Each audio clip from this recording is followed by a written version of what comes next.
Hey, this is Carson from the Callous Daoboys, and you're listening to Vulgar Display of Podcast.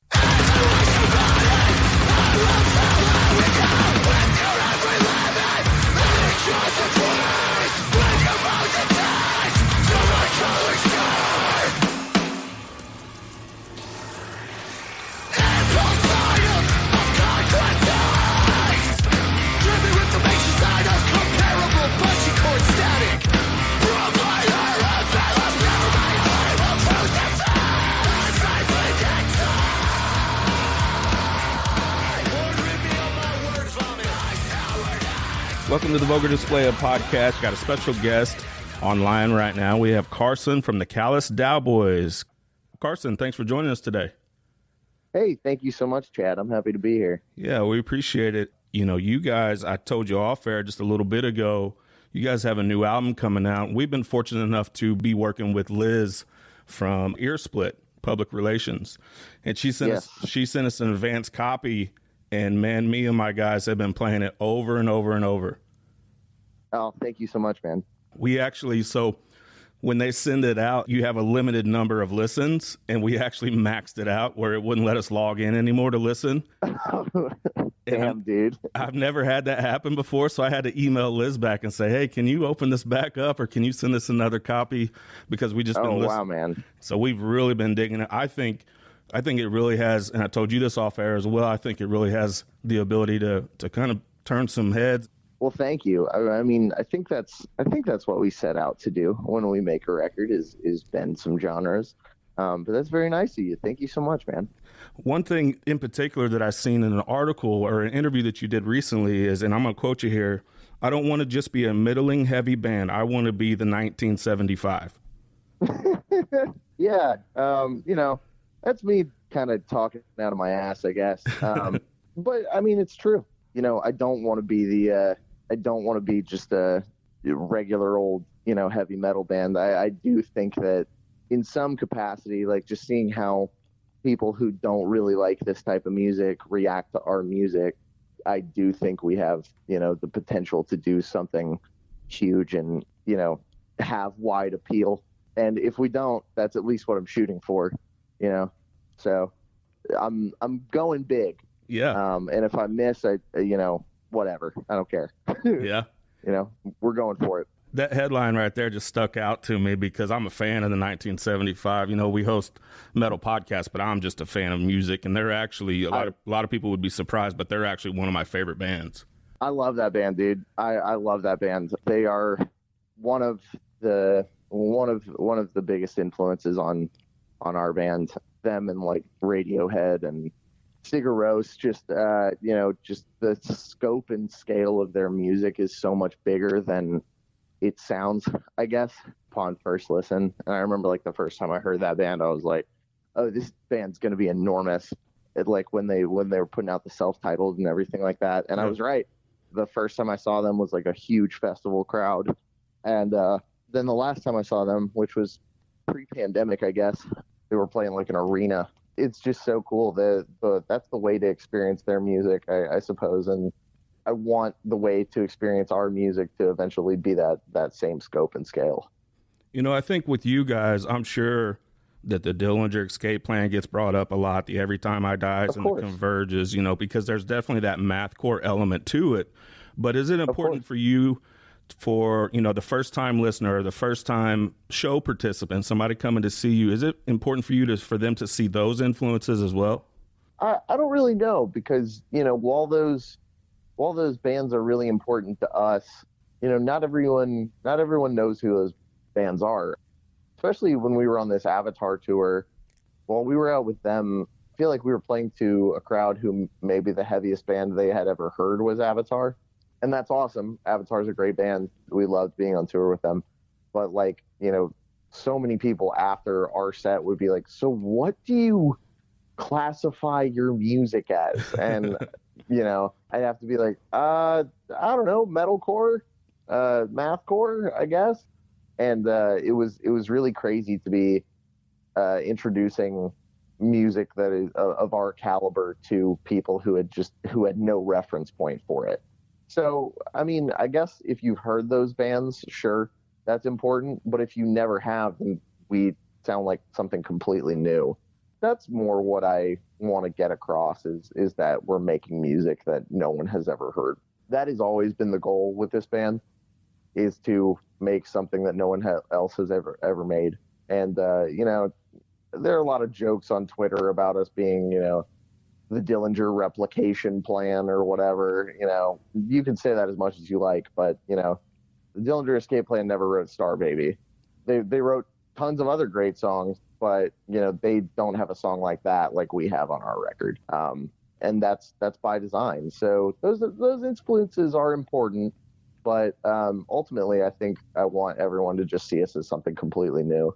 Yeah, and I think mission accomplished. Like I said, we're spinning this. We're lucky enough to get an advanced copy of Celebrity Therapist that's going to be out on Friday, September 2nd. And I can't wait for this album to come out. More than anything, I want to be able to share it with my friends. Yeah, I texted a buddy of mine and said, hey, whoever your favorite band is of all time, you need to bump them to number 2 because I might have just found your favorite. And, oh, dude, thank you so much. Thank you so much. So I'm just dying for people to hear this. Can we talk about my favorite track on the record? Oh, please. I would love to know. Title track. Oh, wow. Okay. Yeah, I just think, you know, it's 6.5 minutes and it is an adventure. It kind of takes you here, there, and everywhere. Do you want to tell us a little bit about that? So that was one of the first songs we wrote for this one. And I just kind of, it all came from just wanting to use one of the first words in it, which is syzygy, which you can go look that up. It's a word that has no vowels in it. I don't know. I think I wanted to sound smart, and I was like, I want to use this in a song. And idea of connecting two sounds across one lyric, like when the shift happens, you know, it starts off very chaotic, and then it shifts down into this sort of not indie rock sounding song, but maybe something closer to like Tool. When it shifts into that sound, like I shift mid lyric. I'm in the middle of a statement and that sound shifts. And I thought that was a cool idea to play around with. Originally, we were only going to sound shift to that sound for, you know, a couple seconds or whatever. And then I wrote this whole verse and chorus and thing. And I was like, I think that this needs to be the song. I think this is really cool. And I hadn't sung a lot in our music yet. I was mostly screaming. And I pushed my voice into new places that I never pushed it before. And I love the result.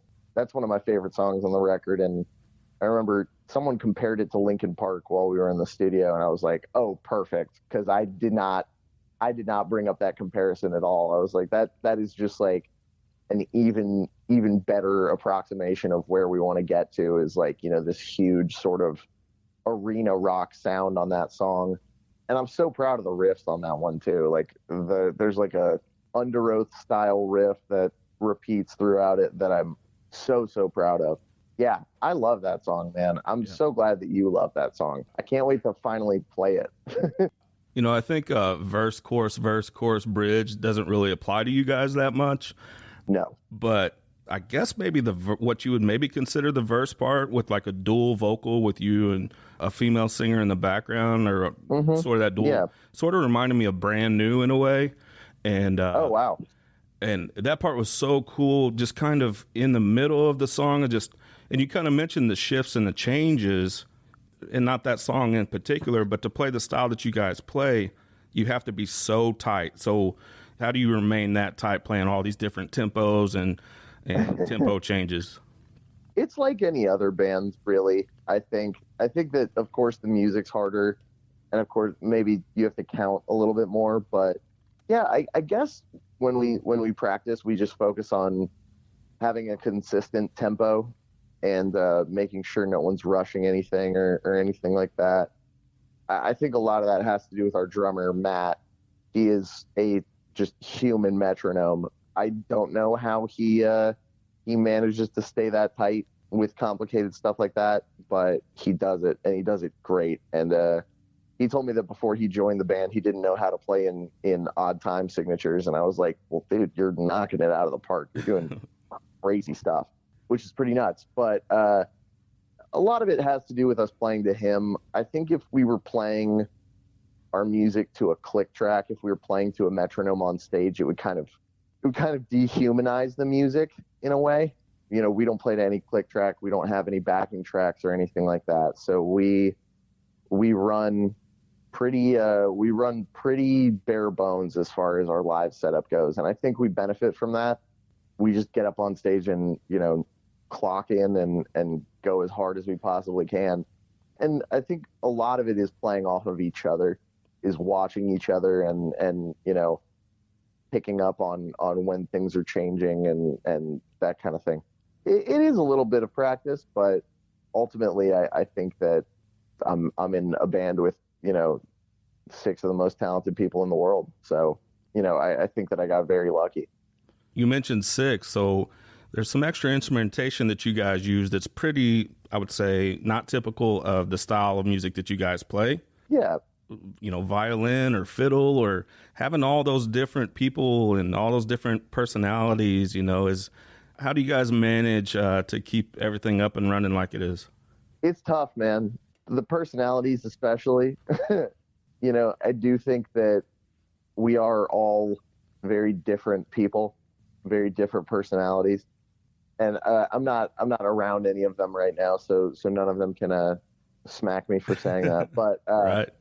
Yeah, it's hard to keep it up and running.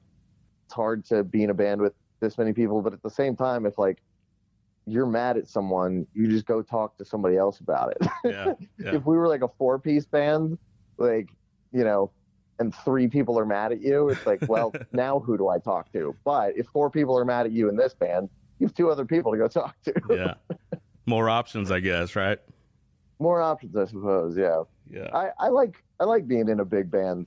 Splitting money 7 ways is not, you know, the most fun thing in the world, but, you know, it's not about that. We're joined here with Carson from Callous Daoboys. We have a new record coming out, Celebrity Therapist, on September 2nd. Going to be hitting the road a little bit. You're coming up in September. You're going to be hitting the road for a couple weeks. Yes, sir. Yes, sir. With Rollo Tomasi, we will be on the road with them from September 1st to September 15th. It looked like it was mostly East Coast, but some of the Midwest. And we're going to be catching you in Nashville on September 10th at the end. And we can't wait. I haven't seen you guys yet. We haven't seen you yet. So the Vulgar Display of Podcast is going to be live and in person at the Nashville show, September 10th at the end. Awesome, dude. I can't wait to see you there. So speaking about this record, I want to talk about the audio for a little bit, because it sounds like there's almost some analog aspects to it, because especially when the guitars are, you know, chuggy, I guess, it sounds really live and really dynamic. Yeah, we recorded some, I guess, I think a lot of that has to do with our producer, Corey. Corey and I produced this record together. And we did have a lot of like live amps going and stuff like that. And we did a lot of reamping to make it sound raw. I'm trying to think if there's anything analog to it. There was like a production trick that we employed. A lot of rap producers will do this thing where they will take like a track of ambiance, just like a room being recorded or something like that, and put it super low under the mix. And we did that on every song. Like on title track, there's audio of an art museum just super low back there, and you can hear like people coughing. And I think that makes it like sound like it's in the room with you. Yeah. It makes it feel like the record is in the room with you. As far as the chugs go, I have no idea. I think that maybe just whatever transient shaper that Corey threw on there or something like that. I do love how the guitars sound. That is something that we focus in on really hard whenever we make a record is how the guitar tone is. I think Maddie, our guitar player, is very obsessive about the tones and you know, how everything sounds as far as being relative to everything else. So we threw that trick in there, and I do think that's maybe why it sounds so analog. I mean, it definitely sounds live, and those guitars, especially like the low end part, just sound so thick. So that's why I was kind of wondering if there was maybe some some things that you guys did different other than just your straight digital recording, that's pretty common today? Yeah. I mean, we did a lot of we had a lot of like post-processing things for the vocals. I think what you might be hearing on the low end is we used the Mudvayne signature bass on for Jackie's bass parts. It sounds so thick, like it's just the most ridiculous bass tone I've ever heard in my life. It's a Warwick Thumb, I believe, that Ryan from Mudvayne played. It is the most disgusting bass tone in the world, and I don't like distorted bass tones, and Jackie and I fight on that constantly. Is like, not fight on it constantly, but Jackie will be like, oh, I think I came up with a good distorted tone. I'm like, no, it's got to be clean. I love clean bass tones. I just think they're heavier. I just think they sound lower and stuff like that. So that might be what you're hearing in the low end. Yeah, absolutely. And you have a few videos out. We have What is Delicious, Who Swarms, and a brief article regarding time loops. Can you tell us a little bit about the video shoots on those? Yeah, sure. So both of those are connected, and we have a third video coming out in a few weeks here, and that is also connected. Yeah, I directed the What is Delicious video, and Maddie did the treatment for the time loops video, and we were trying to think of what's the cult we can look like and embody without getting sued. And we were like, well, Heaven's Gate isn't going to sue us, so we decided on Heaven's Gate, and made those uniforms and everything like that. Yeah, I love both videos. I love that they tie into each other. The What is Delicious one in particular, it is a little goofy. There's some goofy elements to it, but I wanted to, that song in particular, What is Delicious, Who Swarms, is about having no other options to turn to in life and wanting to, essentially your only option being to join a cult or give yourself up to something else. Yeah. That song is about that pull to give yourself up to something that will control your life, because you controlling your life isn't working out. So I wanted to drive home that point, even though it is a pretty goofy video. I think it come across as that, because that's something that I've felt before, and yeah, I just wanted to embody that. It definitely seems like with the album, there's some sort of conceptual theme to it that sort of touches on societal issues. How much do you seem to leave your message and your lyrics open to interpretation, or clarifying what the album might be about? I'd like to think that it rides the line between the two. It is very much open to interpretation and everything like that, but there is a clear concept and a clear point behind everything. And I don't want to ruin anyone's enjoyment of it. So that's for everyone to decide. Once the album's out, it's not mine anymore. It belongs to the listener at that point. So whatever someone wants to take from it is what I want them to take from it. And I feel like the concept is loose enough where maybe the only song that they wouldn't be able to relate to is Star Baby. But at the same time, Star Baby's a jam, man. I love that song. So yeah. I'm hoping that people dig it, regardless of not being able to relate to it. And the Vulgar Display of Podcast is definitely digging on it. I'm the type where, we kind of mention it, I like all genres. I like a whole lot of different genres. So and I have a short attention span. So for me, your sound, and especially the album, is perfect, right? Because right when a song or a part might have a certain section, it completely changes to something else. So we are spinning it like crazy. We're going to promote the heck out of it. It gets our sign of approval on here, and we can't wait for the rest of everybody to hear Celebrity Therapist on Friday, September 2nd, when it's released. Joined here by Carson from the Callous Daoboys, and we'll be catching them in Nashville on September 10th at the end. Carson, we appreciate your time today. Hey, thank you so much, Chad. All right, we'll talk soon. Talk soon, man. With your eyes we live it.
Stand and watch.